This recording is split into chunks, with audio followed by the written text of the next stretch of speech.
pagi pemirsa dalam market opening. Sambil menanti pembukaan perdagangan pada pagi hari ini, kurang lebih 5 menit lagi kami punya informasi Kementerian Keuangan ini menegaskan kembali Indonesia tidak bisa lagi menahan tekanan ekonomi yang terjadi di kuartal 3 tahun 2020. Dengan demikian Indonesia harus bersiap masuk ke dalam jurang resesi ekonomi. Memasuki bulan kedua di kuartal 3 tahun 2020, Menteri Keuangan Sri Mulyani menyebutkan bahwa kondisi perekonomian Indonesia bisa masuk ke dalam jurang resesi ekonomi. Hal ini disebabkan besarnya tekanan terhadap perekonomian di sepanjang kuartal 3 2020.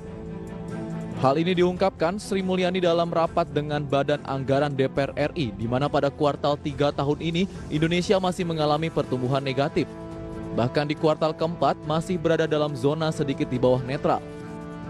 Sementara Badan Pusat Statistik mencatat pertumbuhan ekonomi di kuartal 1 2020 sebesar 2,97% secara tahunan. Kemudian di kuartal 2 2020 minus 5,32% secara tahunan.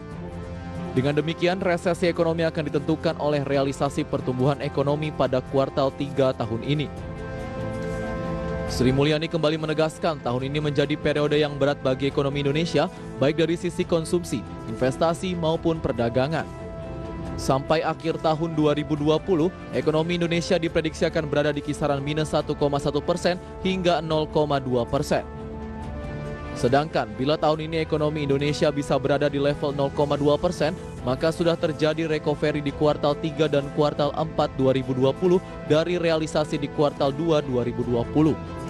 Berbagai sumber IDX Channel.